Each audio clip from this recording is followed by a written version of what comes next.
हाँ, तो बच्चे क्लास 9 के बच्चे कैसे हो आप लोग? सबसे पहले ये आपका बुक जो है वो है आपका अर्थशास्त्र, इकोनॉमिक्स का बुक है। चैप्टर नंबर 3 है। चैप्टर का नाम है निर्धनता एक चुनौती। क्या नाम है? निर्धनता एक चुनौती। इस अध्याय में हम निर्धनता, समझते हो ना, गरीबी को इंग्लिश में पॉवर्टी कहते हैं। इंग्लिश में चैप्टर का नाम होगा पॉवर्टी अ चैलेंज। तो निर्धनता को गरीबी समझते हैं।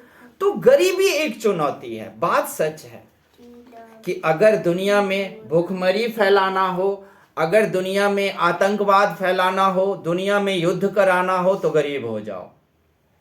क्योंकि गरीब जब मजबूर हो जाता है, और जब मजबूर लोग होते हैं तो कोई भी गलत काम को अंजाम देने के लिए तैयार हो जाता है, चाहे उससे कोई भी पाप करा लो, गलत काम करा लो।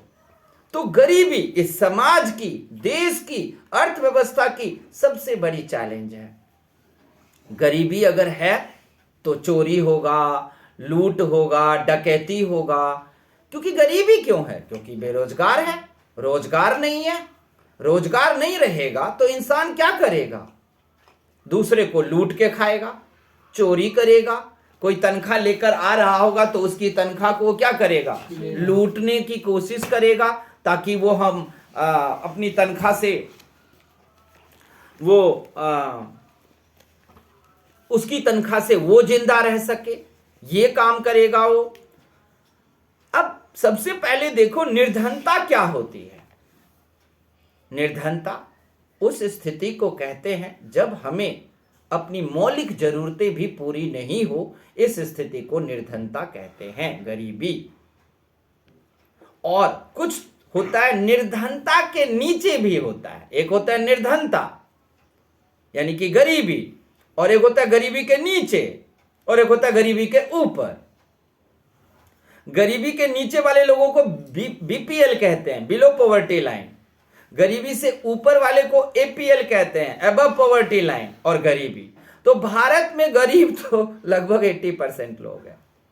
गरीबी रेखा के नीचे 22% लोग हैं बीपीएल पे।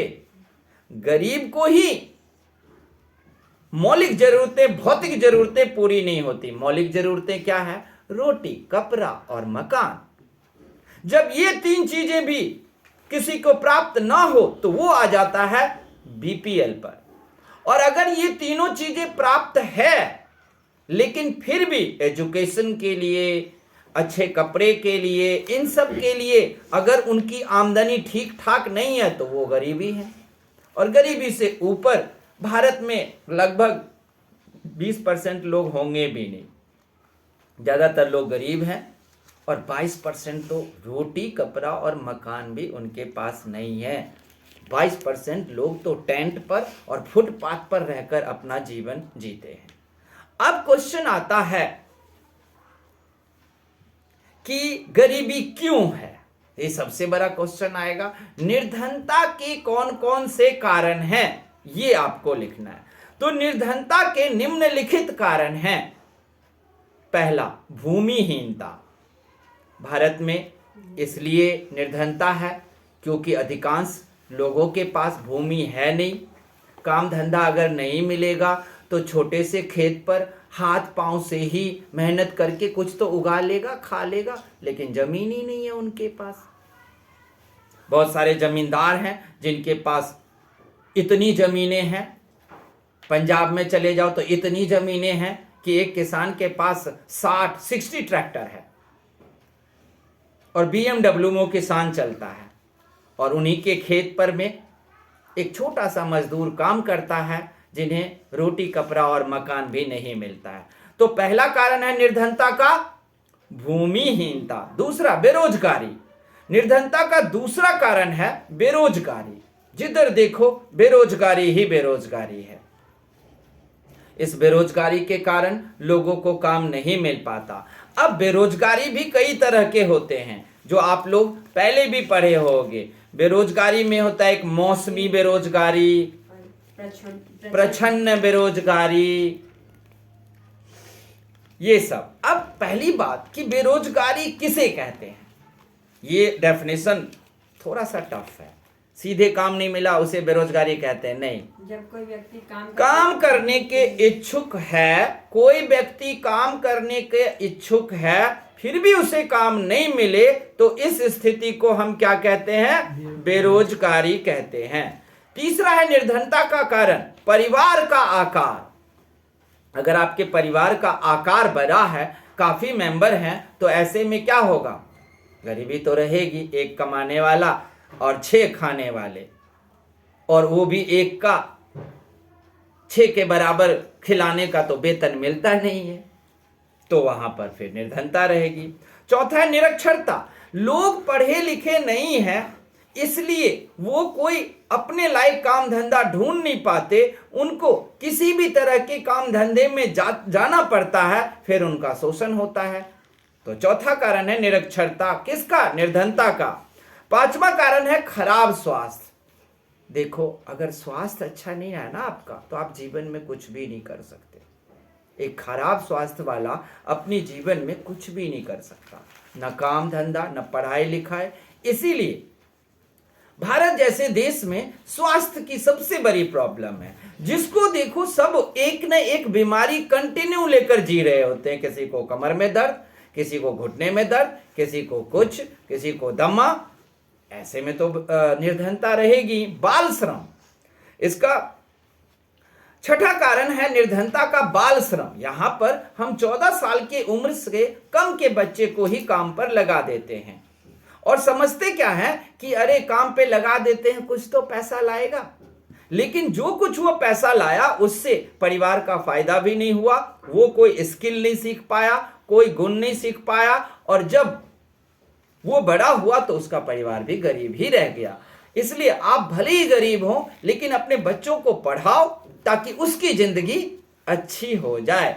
वो 2 पैसे टी स्टॉल पर काम करके या किसी ढाबे पर काम करके 2 पैसे आपको लाकर देगा, इससे आपकी स्थिति ठीक नहीं होनी होगी जब तक उसे पढ़ लिख कर कोई परमानेंट जॉब ना मिल जाए।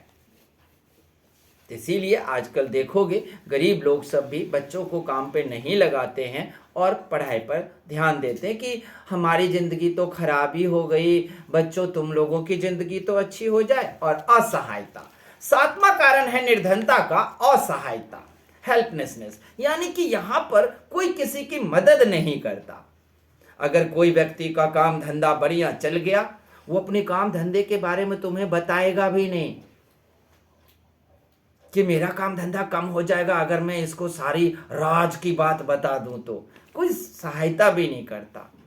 बहुत सारे लोग हैं कि अगर आप निर्धन हो तो कम पैसे में पढ़ा भी नहीं देगा, हालांकि फ्री में भी पढ़ाना चाहिए। तो ये हुआ सहयोग देने का। हमारे पास ऐसा नहीं है, आपके पास कम पैसा हो, ज़्यादा पैसा हो, नहीं पैसा हो, लेकिन आप हमारे पास पढ़ना चाहते हो, जरूर पढ़ोगे। तो बात समझ गए, ये सब कारण निर्धनता के कारण समझ गए ना आप लोग। आगे है अब निर्धनता रेखा, समझा दिया ना। निर्धनता रेखा में होता है, एक निर्धनता रेखा होता है। अगर रोटी कपड़ा और मकान है तो निर्धनता रेखा हो गया, लेकिन आपके पास कोई बैंक बैलेंस नहीं है, कपड़ा अच्छा खरीदने के लिए नहीं है, कभी 2-3 साल में एक बार कपड़ा खरीदते हो, तो ये सब हो गया निर्धनता रेखा। अगर रोटी कपड़ा और मकान भी 2 वक्त की नहीं मिल पाता, रोटी भी नहीं, तो वो हो गया निर्धनता रेखा से नीचे हो गया। अब निर्धनता रेखा में अब देखेंगे कि कैसे समझें कि कोई निर्धनता रेखा के ऊपर है या निर्धनता रेखा पर या नीचे। तो ध्यान रखना, हमें जिंदगी जीने के लिए गांव वालों को 24 कैलोरी एनर्जी रोज चाहिए और शहर वाले को 2100 कैलोरी रोज चाहिए। अगर ये कैलोरी पूरी हो जाती है तो आप कह सकते हो कि तब ठीक ठाक स्थिति है, वो गरीबी रेखा से नीचे नहीं है। कैलोरी पूरी होने का मतलब ये नहीं कि वो गरीबी रेखा से ऊपर उठ गया। गरीबी रेखा में रहते हुए भी अगर गांव वाले को 2400 कैलोरी रोज खाने को मिल जाता है और शहर वाले को 2100, तो फिर हम ठीक ठाक स्थिति कह सकते हैं। इसके अलावा आप आपके बुक में टेबल सब दे रखा है, इसका स्टडी करना कि ग्रामीण क्षेत्र में निर्धनता का प्रतिशत कितना है, शहरी क्षेत्र में प्रतिशत कितना है, ये सब आपको करना है। इसके अलावा आपके इसमें कुछ कहानियां दे रखे हैं, वो भी पढ़ना। जैसे शिवरमन की कहानी है। शिवरमन तमिलनाडु के करूर कस्बे में रहता है, छोटे से गांव में रहता है। करूर जो है हथकरघा और बिजली करघा और कपड़ा उद्योग के लिए फेमस है। यहाँ 100 परिवार रहते हैं। शिवरमन जो है मोची जाति का है, यानी कि आयुर्थांथियार जाति का है। ये किसी तरीके से 160 रुपए प्रतिदिन कमा लेता है। उसमें उसका काम नहीं चलता, 5-6 महीने ही साल में काम भी मिलता है। परिवार बड़ा है, परिवार का उसमें भरण पोषण नहीं होता। शिवरमन की पत्नी भी काम पे चली जाती है, लेकिन उसे 160 रुपए नहीं मिलता, उसे 100 रुपए ही मिलता है। उसकी एक 25 वर्ष की अविवाहित बहन भी घर में बैठी हुई है। 4 बच्चे हैं जिनकी उम्र 1 से 16 साल की है। सबसे छोटा बेटा है, उसी के लिए वो कभी कभार दूध का इंतजाम कर पाता है, और घर में कभी दूध आता ही नहीं है। माँ है उसकी एक, जो अब वो अंधी हो चुकी है। पिता था तो वो तपेदिक टीबी के बीमारी में वो मर ही गए थे। ये है निर्धनता हमारे देश में। अब इस परिवार की बातों को सोचकर आप समझ जाना। इस वक्त अगर आप आंकड़े निकालो तो 2011-12 में भारत की निर्धनता 22% थी। उसका मध्य प्रदेश, असम, उत्तर प्रदेश, बिहार, उड़ीसा में निर्धनता का अनुपात बहुत बहुत ज्यादा है। यानी कि इन उड़ीसा में तो 32% है। यहाँ पर में बहुत ज्यादा उड़ीसा, असम सब में गरीबी है। बिहार में भी बहुत है। लेकिन टोटल देश के स्तर पर अगर एवरेज निकालें तो 22%। हालांकि अब वो गिरकर नीचे आया है 22 से, कहते हैं 18%, लेकिन जनसंख्या के दृष्टि से देखें तो उतना ही है। क्योंकि जनसंख्या बढ़ रही है तो प्रतिशत घट जाए तो फिर 18% लोग ही 22% जनसंख्या के बराबर हो जाती है यहाँ पर में।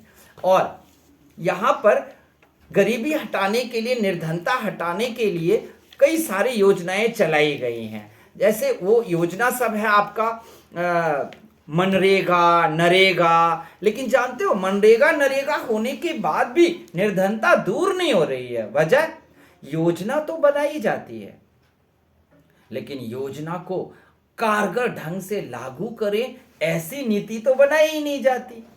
जो भी योजनाएं बनती है उन योजनाओं में देखोगे कि नेता सभी चपट कर जाता है। लोगों के फायदे के लिए जितनी भी वित्त की व्यवस्था किया गया, रकम की व्यवस्था की गई, वो सरकार के पास से तो निकली, लेकिन आगे जाकर के वो कहां पर रुक गई, कहां पे वो रकम गायब हो गई, पता ही नहीं चलता। लोगों को फायदा ही नहीं होता। अब देखते हैं निर्धनता निरोधी उपाय। निर्धनता के कारण समझ गए आप लोग।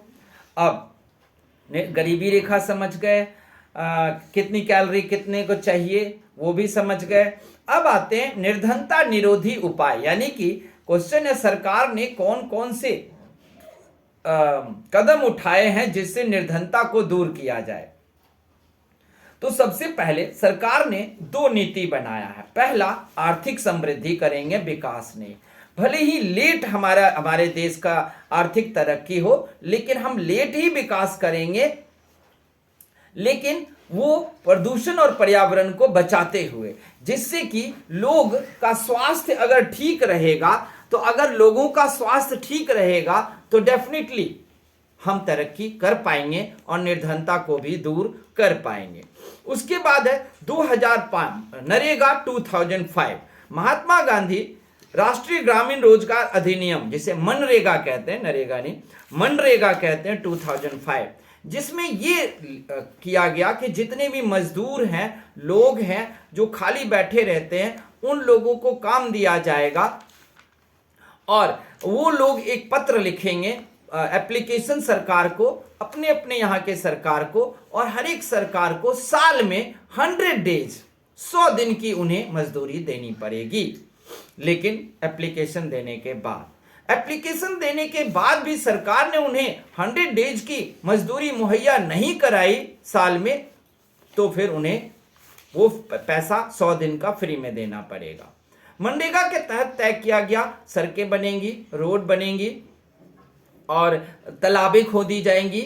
उन तालाब में मछली पालन होगा जिससे सरकार को फायदा होगा। अगर सरकार के पास पैसा नहीं है तो मनरेगा में सरकार के पास अनाज बहुत है, आप अनाज भी मजदूरी के रूप में उन्हें दे सकते हो। दूसरा किया गया राष्ट्रीय रोजगार गारंटी कोष।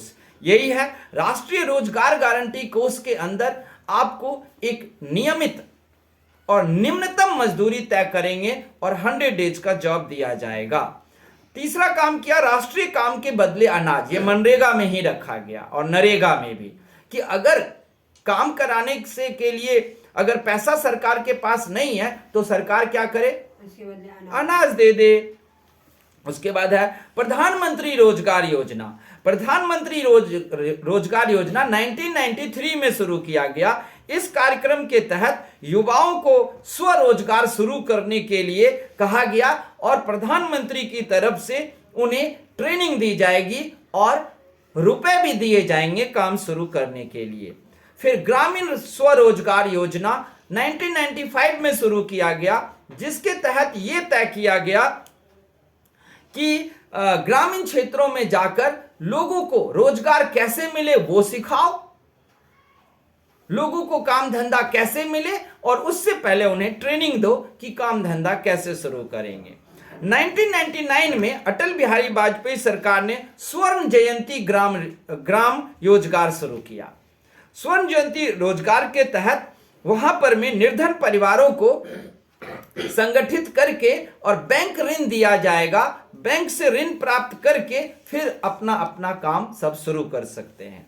फिर है 2000 में प्रधानमंत्री ग्रामोदय योजना भी शुरू किया गया, जिसके तहत ग्राम के उदय के लिए वहां पर में विभिन्न तरह की संस्था खोले जाएंगे और लोगों को अलग अलग तरह के काम को सिखाया जाएगा, काम सिखाया जाएगा, इसमें पैसा वैसा नहीं दिया जाएगा।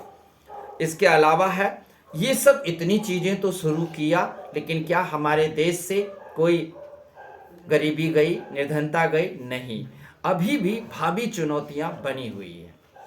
अभी जो भावी चुनौतियां हैं उस चुनौती पर हमें विजय प्राप्त करना पड़ेगा, क्योंकि चुनौती क्या है कि सरकार ने जो योजना शुरू किया वो भी चल रहा है, तो भाई निर्धनता गरीबी क्यों नहीं हट रही है? चुनौती है कहां? देखो, चुनौती सबसे बड़ी है कि योजना शुरू करने से नहीं होगा, लागू करने से भी नहीं होगा, उसे कारगर ढंग से संचालन करने की जरूरत है। सरकार ने अगर 20,000 करोड़ रुपए मनरेगा में दिया तो 20,000 करोड़ रुपीस कहां गए? इस बात का लेखा जोखा करने के लिए ईमानदार अधिकारी होना चाहिए, ईमानदार सरकार होना चाहिए, ईमानदार नेता होना चाहिए, तभी जाकर हम निर्धनता को दूर कर पाएंगे। अभी हमारा भारत देश विकासशील देश है, डेवलपिंग कंट्री है, डेवलप्ड नहीं है। जब तक एक गरीब भी हमारे देश में बचा रहेगा हम विकासशील ही बने रहेंगे। जब तक एक भी गरीब बचेगा हम विकसित नहीं हो पाएंगे, डेवलप्ड नहीं हो पाएंगे। तो ये था आपका निर्धनता चैप्टर, निर्धनता के कारण, निर्धनता को खत्म करने के लिए सरकार के द्वारा उठाए गए कदम, ये सब कुछ था। अब आप लोगों के पास यहाँ अभ्यास के क्वेश्चन हैं, वो तो करने ही करने हैं। अंदर से भी आप लोग 15-20 क्वेश्चन निकाल लें, जिससे फिर आपको पेपर में कोई किसी तरह की कोई तकलीफ नहीं होगी। और ऑनलाइन के बच्चों, अगर ये आप लोगों को अच्छा लगे तो हमारे चैनल को सब्सक्राइब कर देना और लाइक करना। Thank you.